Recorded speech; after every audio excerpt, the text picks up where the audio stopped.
Good evening, and welcome to the Commonwealth Broadcast Network Weekly Update, your trusted source for the latest developments across the United Systems Commonwealth. I'm Bruce Gibson, and I bring you the latest on conflict, commerce, and competition in our territories and beyond. The Commonwealth remains in flux, from escalating tensions in contested systems to corporate power struggles reshaping the political landscape. Tonight, we delve into the fall of Angel's Venture, the high-stakes battle for Fenrir III, Brewer Corporation's ongoing expansion crisis, and the ever-shifting power balance across our systems.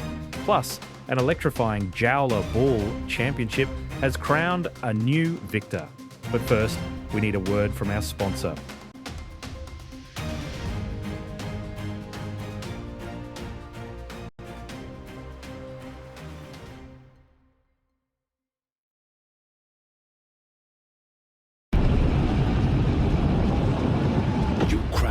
On an uncharted planet, stranded, light years from liberty. Then you hear them. They're almost on you, teeth gnashing, venom glistening in the twin moonlight. Suddenly, you remember the one thing that can save you. Eagle Sweat. One spray and the world shifts. You mount the beasts and rise, master of your domain, a god among the cosmos. Before long, you are home. Eagle Sweat.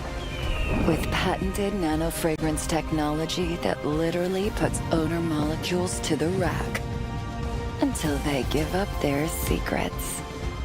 Eagle Sweat. Don't just smell it, live it.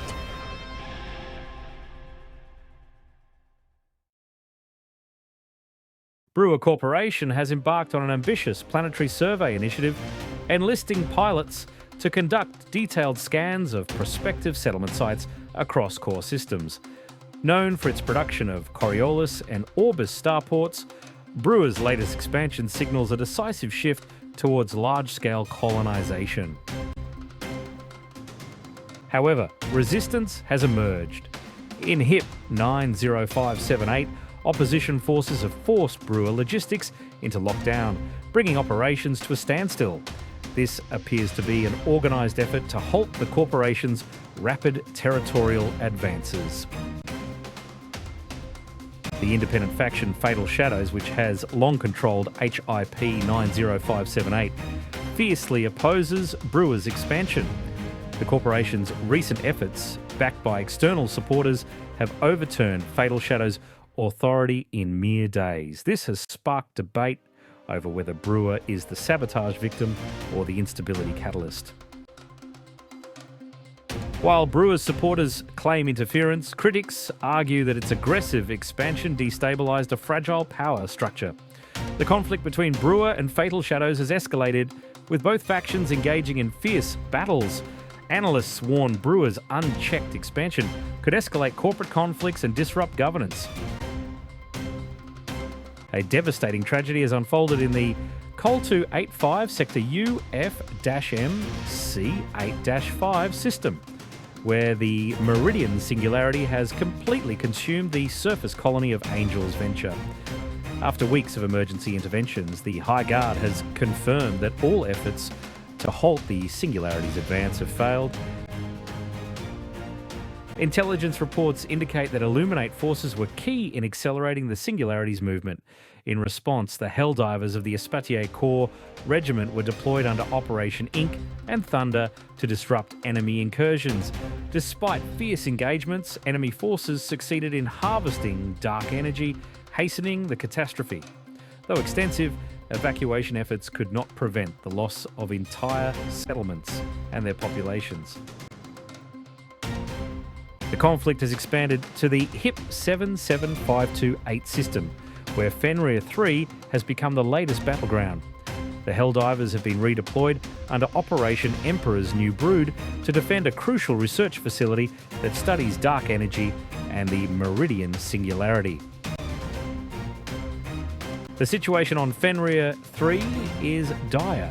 Illuminate forces have launched a renewed offensive, aiming to capture the facility and cripple the Commonwealth's ability to combat the Singularity threat.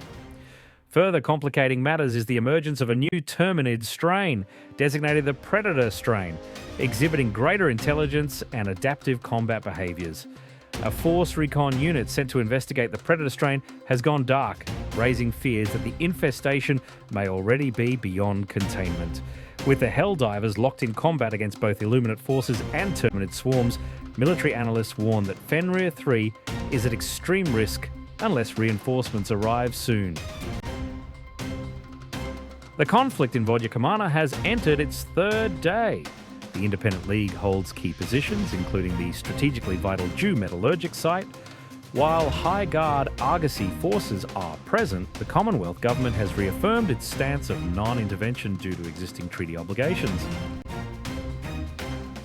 Unconfirmed reports suggest mercenary units may be operating in the region, with speculation that unidentified factions are deploying advanced weaponry. As tensions rise, civilians are advised to avoid the conflict zone, while relief efforts continue for those displaced by hostilities.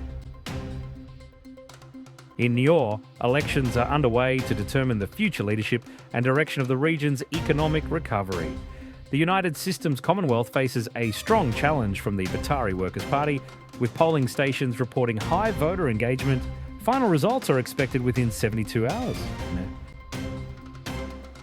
Infrastructure failures remain a pressing issue, exacerbated by a recent sabotage attack at Brady Beacon. Investigations continue into possible external interference, while economic hardships worsen, prompting urgent calls for intervention to modernise Nior's industrial sector.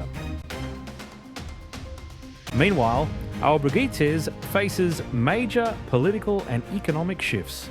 As a leading high-tech and extraction-based economy under democratic governance, the system is a crucial supplier of advanced technology and raw materials. However, corporate elections have introduced uncertainty over trade regulations and industrial policy. The United Systems Commonwealth remains the dominant force, but opposition factions, including the Batari Workers' Party and Aobriguit's Blue Bridge Corp, are gaining traction. Already weakened by an ongoing drought, the Blue Bridge Corp now faces further challenges due to pirate attacks on water transport vessels. These disruptions have worsened production shortfalls and heightened economic concerns. Unexplained power outages at key research installations such as the Graph Analysis Forum have hindered technological progress, adding to the crisis. Some suspect deliberate sabotage, while others blame experimental AI systems for straining infrastructure. With security concerns mounting, analysts warn that Aobrigades could face a prolonged economic downturn without decisive action. Tensions in the Pyro system have reached a boiling point as three major factions vie for control after a devastating attack on neighbouring Empire sectors. The situation is rapidly deteriorating, with Citizens for Prosperity, the Headhunters, and the Frontier Fighters locked in an all-out struggle for dominance. Citizens for Prosperity seeks to restore order by driving out criminal elements and proving Pyro can thrive as part of the Empire. The Headhunters, infamous for their smuggling and piracy, reject any attempt at reform, warning that outside intervention will only bring destruction. Meanwhile, the Frontier Fighters advocate for total war, declaring Pyro a lost cause that must be purged entirely. With mercenaries and independent pilots flocking to the battlefield, the fate of Pyro hangs in the balance. Reports suggest High Guard intervention may be imminent should the conflict escalate further. The Jowler Ball Championship at Frontier Stadium in New Sydney drew record-breaking crowds. Teams from across the United Systems Commonwealth competed in an electrifying final, and the stadium erupted as fans witnessed an intense showdown between the New Sydney Riptides and the Kondani Stormhawks.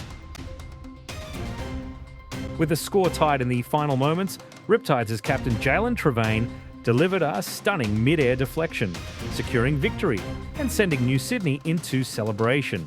The Minister of Athletics, Devon Corso, praised the event as a testament to Commonwealth unity and sportsmanship.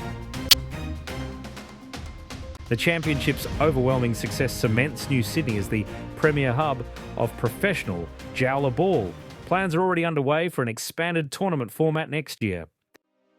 Thank you for tuning in to the Commonwealth Broadcast Network Weekly Update. Until next time, this is Bruce Gibson, signing off. Good night.